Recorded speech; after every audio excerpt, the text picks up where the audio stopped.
कति आनन्द छ हल्ला गरौ बसो अफिस आएको भनेको छ मैले फिल लाइक होम भनेको थिएँ के आफ्नै घर सोचेछन् कि क्या हो तिनीहरूको त क्लास नलिकन भएन तिमीहरूलाई रमाइलो छ है अफिस आएको भनेको छ खेल्या छ बस्या छ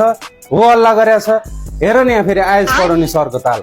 अरूलाई त नगर काम गर्नुपर्छ भनेर सिकाउनु कता कता मैले भनेको थिएँ फिल लाइक होम त्यसको मतलब यो होइन कि घर सम्झेर भाडाकुटी खेल भने होइन कम्पनीलाई आफ्नो घर सोच भनेको अनि अर्को मैले के भन्छु तिमीहरूलाई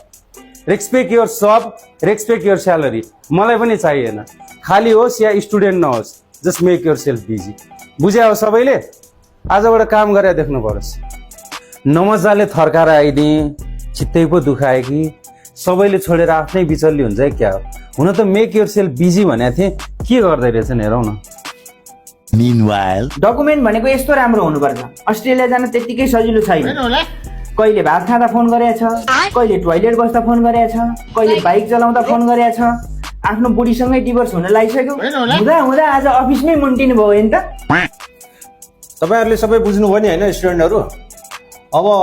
यो चाहिँ के ठीक छ तपाईहरुले सबै बुझ्नुभयो हैन यो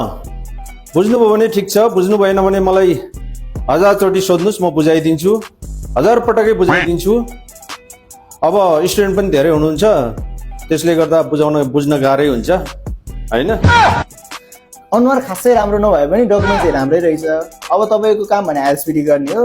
अनुहार हेर्दा त खासै स्कोर आउला जस्तो पनि छैन अब डकुमेन्ट हेर्दा चाहिँ आउला कि जस्तो लाग्यो अब तपाईको काम भने आइएलसीपीडी गर्ने हो अनि सिधै उड्ने भयो बुझ्नुभयो नि मेक योरसेल्फ बिजी भन्थे बुढाले डकुमेन्ट पनि घटी आएको छ आज स्क्यान गरेर पनि भ्याउँदैन होला स्क्यान पनि घटी अच्छा डकुमेन्ट भले क्या Please visit Canmarga Education and Services, Kumaripati, Lalitpur. Please visit Canmarga Education and Services, Kumaripati, Lalitpur.